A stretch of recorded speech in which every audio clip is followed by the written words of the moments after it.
In this module, helping you cope with workplace toxicity, we're going to talk about effective communication. It's all about how you connect. Do you listen to reply? Do you listen to understand? When you communicate, do you communicate to be understood or to hear yourself talk, right? There are both types of people out there. Whether you're a student, a professional, or just someone here looking to improve your communication skills, this lesson is for you. All right, let's dig in. Effective communication is not just about speaking clearly, right? Putting your shoulders back, raising your voice, and making it more interesting for people to listen to you, rather than speaking like this when people maybe really can't quite hear you and you don't seem confident. That's a part of communication too. It's about expressing yourself assertively.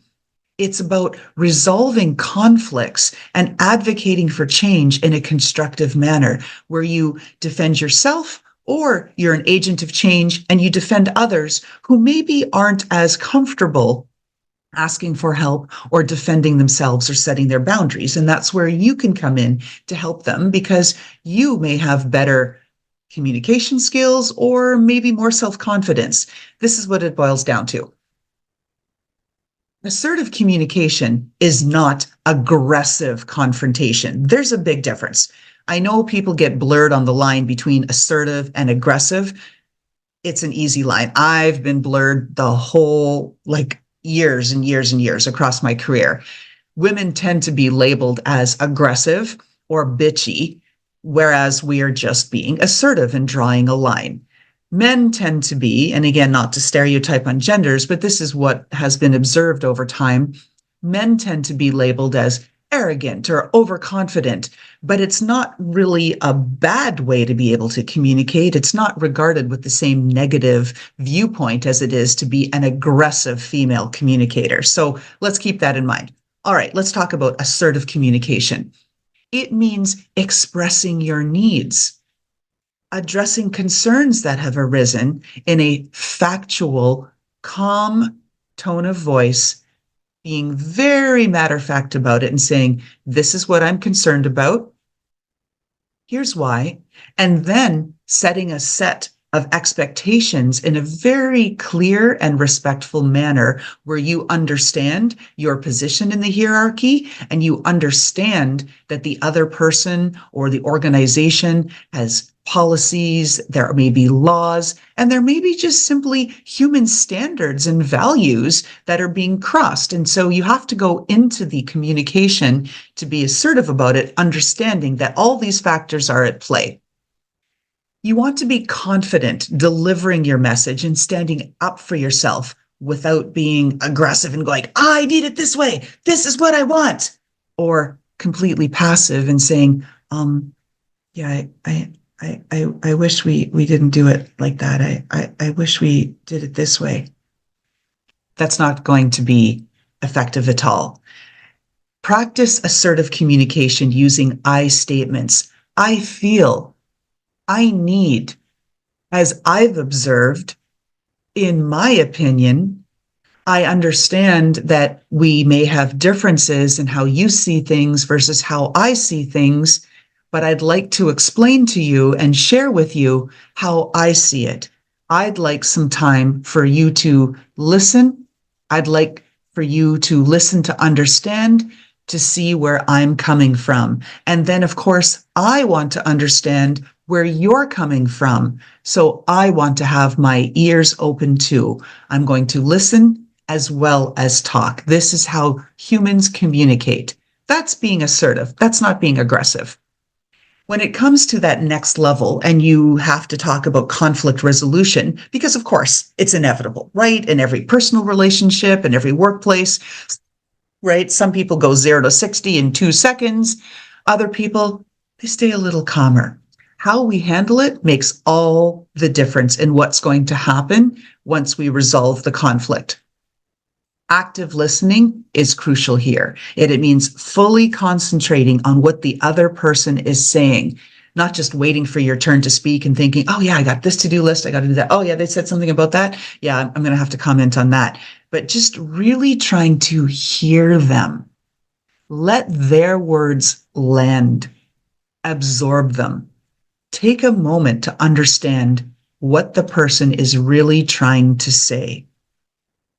Empathy, this is where this kicks in. It's the ability to understand how they're feeling as they're sharing these words. It's putting yourself in their shoes, right? So that you can see things from their perspective. Once you've moved through attentive listening, assertive positioning, and using empathy to really hear what they're saying and taking that time to pause and absorb it, now you're ready to move towards finding common ground to resolve conflict.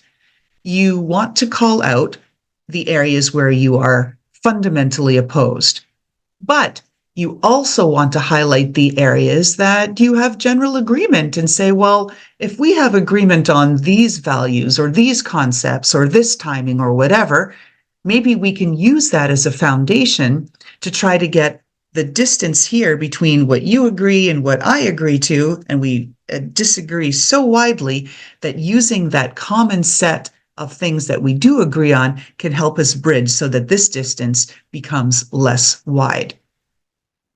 Another area, then once you've gone through this, is advocating for change. You can be the change agent in the office, determined to affect change and helping other people. Effective communication and assertive communication does mean advocating for change. It's drawing the line and saying, this is no longer acceptable, or maybe it was never acceptable, but you're certainly making it clear that from now on, it is definitely not acceptable.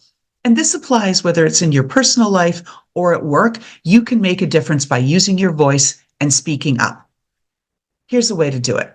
You can provide constructive feedback on the situation by focusing on the behaviors and actions, not attacking the person, and saying, I observed that this thing was done. I observed that people were tuning out in the meeting, and once they were tuning out, they started scrolling on their phones, and then the people that were doing the presentation started to get agitated because they noticed that people were disengaged.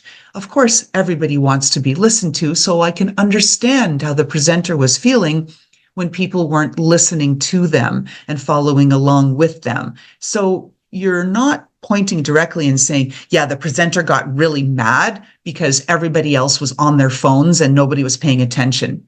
You don't want to point as much. And you want to propose solutions to the problem instead of just pointing out what's wrong. So you want to offer ideas on how things could be improved. With that example I just shared, you can be saying things like, perhaps at meetings, we could set a policy where people have phones down so that we can give our full respect to the presenter. Oh, okay. We've talked about the problem, and that's a potential solution. And then, of course, you want to build coalitions. This is where networking comes in. And networking just doesn't mean talking to people that are outside your organization to try to gain something from them. We'll cover networking another time. It means building internal coalitions, people who share your goals, they share your values, they share your interest in creating a change in the workplace. This is how people can aggregate together and start to counter all those negative forces that are making the workplace toxic. So, if we distill it all down, effective communication, it is a skill that you can learn and you can improve it with practice. You can apply it anywhere and everywhere, not just the workplace, in your home and personal life too. When you are assertive and you use the conflict resolution techniques that I and others have suggested, and you advocate for positive change in a constructive manner that avoids finger pointing and avoids emotional overload, you can become more effective as a communicator.